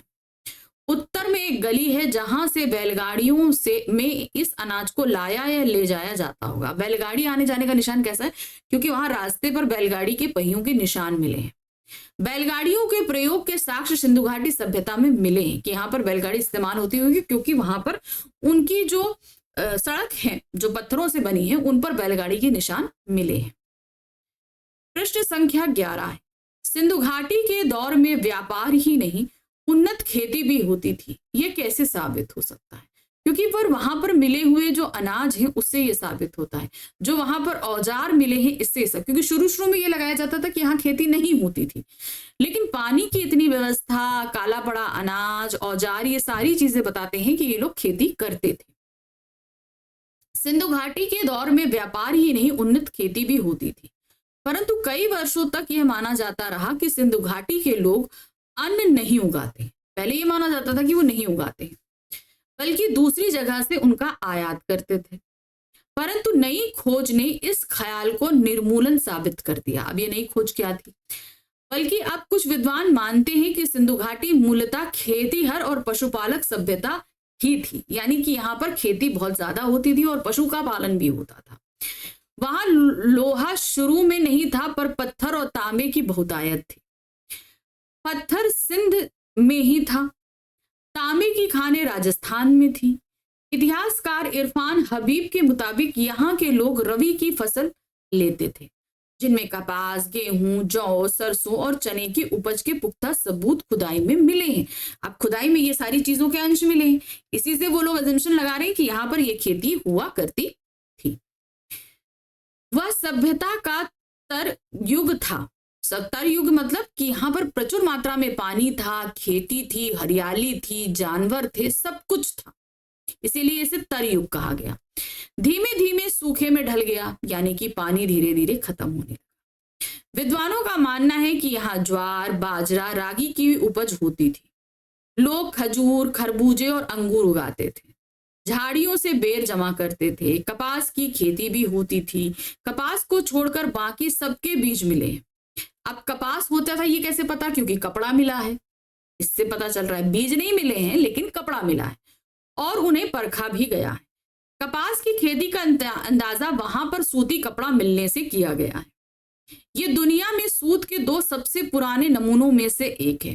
दूसरा सूती कपड़ा 3000 ईसा वर्ष पूर्व का है जो जॉर्डन में मिला है। तो एक सिंधु घाटी सभ्यता में मिला और एक जॉर्डन में मिला है। तो ये सबसे 2 पुराने जो हैं कपास के नमूने, हमको सूती कपड़ों के नमूने मिले हैं अभी तक। प्रश्न संख्या 12 है, मोहनजोदाड़ो की नगर नियोजन को अनूठी मिसाल के तौर पर क्यों समझा जाता है? वहां पर इस तरीके से व्यवस्था की गई है, कहते हैं ना पहले प्लान करके सिटी बनाई गई है, तो वहां पर पानी के लिए, निकासी के लिए जो नालियां हो, घर को बनाने का तरीका हो, चाहे स्नानागार में जो स्नानागार बनाए गए उन सब का दरवाजा एक दूसरे के सामने ना खुले। ऐसी बहुत सारी व्यवस्थाएं जो ये बताता है कि वो एक अनूठी नगर नियोजन व्यवस्था थी। नगर नियोजन को मोहनजोदाड़ो की अनूठी मिसाल के तौर पर समझा जाता है। आप विश्वास नहीं करेंगे, वहां की नगर नियोजन व्यवस्था से आज के आर्किटेक्ट जो हैं वो बहुत सारे नगरों को डेवलप कर रहे हैं, जिनमें एक जीता जागता सबूत भारत के चंडीगढ़ का है। ठीक है, जिसे एक हम प्लान सिटी कहते हैं, प्लान कर बनाई गई सिटी। क्योंकि यहाँ की इमारतें भले ही खंडरों में बदल चुकी हों, मगर शहर की सड़कों और गलियों के विस्तार को स्पष्ट करने के लिए ये खंडर काफी है। यहाँ की कमोवेश सारी सड़कें सीधी हैं या फिर आड़ी हैं। आज वास्तुकार इसे ग्रिड प्लान कहते हैं। आज के सेक्टर मार्ग कॉलोनियों में हमें आड़ा सीधा नियोजन बहुत मिलता है। आप आजकल के देखेंगे यहाँ सड़क निकाल दी, वहां सड़क निकाल दी, लेकिन वहां पर हर चीज से सीधी है या आड़ी है सड़कें। कोई भी ऐसे करके इधर करके वैसे करके सड़कें नहीं बनी। तो बहुत ही अच्छी नगर नियोजन व्यवस्था थी, ये हम कह सकते हैं। प्रश्न संख्या 13 है, क्या मोहनजोदाड़ो में निम्न वर्ग नहीं था? ऐसा प्रश्न क्यों उठा? क्योंकि वहां पर निम्न वर्ग जैसी कोई बस्तियों के कोई अवशेष मिले ही नहीं। उच्च घर, निम्न घर, ऐसा कुछ वहां पर मिला ही नहीं। स्तूप वाले चबूतरे के पीछे गढ़ और ठीक सामने उच्च वर्ग की बस्ती है। उसके पीछे 5 किलोमीटर दूर सिंधु नदी बहती है। पूरब की इस बस्ती से दक्षिण की तरफ नजर दौड़ाते हुए पूरा पीछे घूम जाए तो मोहनजोदाड़ो के खंडर हर जगह दिखाई देते हैं। दक्षिण में जो टूटे फूटे घरों का जमघट है वह कामगारों की बस्ती है, जो लोग काम करने वाले। हर संपन्न समाज में वर्ग में तो होते ही हैं और संभव है मोहनजोदाड़ो में भी होंगे, यानी कि संपन्न वर्ग भी है और कामगार वर्ग भी है। लेकिन क्या मोहनजोदाड़ो में निम्न वर्ग नहीं था? क्योंकि विशेषज्ञों की माने तो निम्न वर्ग के घर इतने मजबूत सामग्री के नहीं रहे होंगे कि 5000 साल टिक सके। यानी कि उन लोगों के घर रहे होंगे लेकिन इतने मजबूत नहीं कि 5000 साल बाद भी उसके अवशेष मिल पाए। मे बी शायद वो डिस्ट्रॉय हो। और संभव है कि उनकी बस्ती गढ़ और उच्च की बस्तियों से दूर रही होगी। इन सब का केवल अंदाजा इसलिए लगाया गया है क्योंकि 100 साल में अब तक इस इलाके में केवल 1/3 हिस्से की ही खुदाई हो पाई है। यानी कि अभी बहुत खुदाई बाकी है, लेकिन मजबूरी वर्ष रोकनी पड़ी है। अब वह भी कुछ कारणों के कारण बंद हो चुकी है और जिन इलाकों की खुदाई हुई है उनमें गढ़ और उच्च वर्ग की बस्ती के ही अवशेष मिले। तो मे भी शायद ये रीजन है कि जो इसका खोदा नहीं गया वहां पर निम्न वर्ग के लोगों की बस्तियां मिल जाएं, ये भी हो सकता है। तो अभी खुदाई रोक दी गई है, शायद भविष्य में कभी शुरू हो तो हमें पता चले कि उस पानी, सिंधु नदी के पानी के रिसाव को रोका जा सके और खुदाई आगे की जा सके। ये हम सिर्फ एक सोच रख सकते हैं अच्छी सी। प्रश्न संख्या 14 है, लेखक को मोहनजोदाड़ो में राजस्थान की याद क्यों आई? क्योंकि वहां का वातावरण बिल्कुल राजस्थान के वातावरण जैसा है। कड़ी धूप, रेगिस्तान, गर्म तपती जमीन, इस तरीके का पूरा वहां का एटमॉस्फेयर वैसे ही है जैसे राजस्थान का है। लेखक को मोहनजोदाड़ो का इलाका राजस्थान से बहुत मिलता जुलता लगा। यहाँ केवल रेत के टीले की जगह खेतों का हरापन है। बाकी यहाँ वही खुला आकाश, सूना परिवेश, धूल बबूल और ज्यादा ठंड, ज्यादा गर्मी। दिन में ज्यादा गर्मी, रात में ज्यादा ठंड। परंतु यहाँ की धूप का मिजाज राजस्थान की धूप से अलग है। राजस्थान की धूप पारदर्शी है, सिंध की धूप चौंधी आती है। यानी कि उस धूप में हम देख सकते हैं लेकिन इस धूप में हमारे लिए देखना मुश्किल है। मोहनजोदाड़ो की गलियों या घरों में लेखक को राजस्थान का ख्याल आ गया क्योंकि राजस्थान और सिंध, गुजरात की दृश्यावली एक सी है। और भी कई चीजें हैं जो मोहनजोदाड़ो को राजस्थान से जोड़ जाती हैं, जैसे हजारों साल पुराने यहाँ के खेत, बाजरे और ज्वार की खेती। तो काफी हद तक जो आज प्रेजेंट राजस्थान है, आप ऐसा ही एटमॉस्फेयर जो है आप कहाँ मान सकते हैं? सिंधु घाटी। ठीक है, लेकिन अभी का नहीं, अभी का, पहले का नहीं, क्योंकि पहले तो जो एजम्पशन लगाए जा रहे हैं वहां पे बहुत हरियाली थी, खेती थी, पानी था, सब कुछ था। हम एट प्रेजेंट की बात कर रहे हैं। राजस्थान जैसा है उसी तरीके से एट प्रेजेंट जो है मोहनजोदाड़ो की परिस्थितियां हैं। प्रश्न संख्या 15 है, बौद्ध स्तूप से किस तरह दुनिया की प्राचीन सभ्यता होने के भारत के दावे को पुरातत्व का वैज्ञानिक आधार मिला? अब ये आप सभी को पता है कि वहां पे बौद्ध का स्तूप था और फिर उसी की खुदाई के नीचे ये पूरा जो है राखलदास बनर्जी को पूरी सभ्यता मिली, है ना। वही आपको बताना है। मोहनजोदाड़ो के सबसे ऊंचे चबूतरे पर बड़ा बौद्ध स्तूप था। यह बौद्ध स्तूप 25 फुट ऊंचे चबूतरे पर 26 सदी पहले बनी ईंटों के दम पर बनाया गया। अब 26 सदी पहले यानी कि अब जाहिर सी बात है ये सम्राट अशोक के टाइम पे बना होगा। चबूतरे पर भिक्षुओं के कमरे भी हैं। 1922 में जब राखलदास बनर्जी यहाँ आए तब वे इसी स्तूप की खोजबीन करना चाहते थे, इस बौद्ध स्तूप की खोजबीन करना चाहते थे। इसके इर्द गिर्द जब उन्होंने खुदाई शुरू की तो उन्होंने पाया कि यहाँ ईसा पूर्व के निशान हैं, यानी कि ईसा से पहले के निशान हैं। जब भारतीय पुरातत्व सर्वेक्षण के महानिदेशक जॉन मार्शल के निर्देश पर खुदाई का व्यापक अभियान शुरू हुआ तो यह खोज विशेषज्ञों को सिंधु घाटी सभ्यता की देहरी पर ले आई। इस खोज से दुनिया की प्राचीन सभ्यता होने के भारत के दावे को पुरातत्व का वैज्ञानिक आधार मिला। तो भारत जो कह रहा था, राखलदास बनर्जी ने जो ये चीज बोली थी कि यहाँ पर ईसा पूर्व एक प्राचीन सभ्यता है, तो उसे एक वैज्ञानिक आधार मिला जब जॉर्ज मार्शल ने इसे प्रमाणित किया। इस स्तूप को नागर भारत का सबसे पुराना लैंडस्केप कहा गया है। तो ये भारत का ही एक पुराना लैंडस्केप है, यह माना जाता है, क्योंकि आप सभी जानते हैं कि एट प्रेजेंट वो पाकिस्तान में है, लेकिन पाकिस्तान अभी अलग देश है, लेकिन पहले तो भारत का ही हिस्सा था। और 1922 में जब इसकी खोज की गई तब तो ये भारत ही था, पूरा पाकिस्तान नाम की तो कोई चीज थी ही नहीं। तो ये भारत की ही प्राचीन सभ्यता है, हिंदू घाटी सभ्यता, ऐसा माना जाता। तो ये था हमारा आखिरी अध्याय जिस पर आधारित हमने आज कुछ प्रश्नों को देखा। आपको अच्छे से समझ में आ गया होगा अभी तक। तो अब ये हमारी सेकंड बुक के जो है वो अति महत्वपूर्ण प्रश्न खत्म हुए। अब सवाल उठता है कि अब क्या। अब हम शुरू करेंगे अपनी थर्ड बुक अभिव्यक्ति और माध्यम के जो अध्याय हमारे क्लास 12th में आ रहे हैं, उन अध्यायों के अति महत्वपूर्ण प्रश्नों के, क्योंकि इन अध्यायों से आपके पास में लघु उत्तरीय और दीर्घ उत्तरीय दोनों तरह के प्रश्न आएंगे। इसलिए जितने प्रश्न बन सकते हैं मैं उन सभी को आपके सामने लाने का प्रयास कर रही हूं। और अध्याय समझने की जहां तक बात है तो अभिव्यक्ति और माध्यम के अध्याय मैं आपको पहले समझा चुकी हूं, तो उन्हें जरूर देखिए। चलिए मिलते हैं जल्दी ही आगे महत्वपूर्ण प्रश्नों के साथ, अभिव्यक्ति और माध्यम पुस्तक के साथ। ठीक है, तो फटाफट तब तक लाइक, सब्सक्राइब, शेयर, और अगर कोई भी क्वेरी है आप कमेंट बॉक्स में कमेंट ड्रॉप कर सकते हैं। Thank you for watching, bye bye.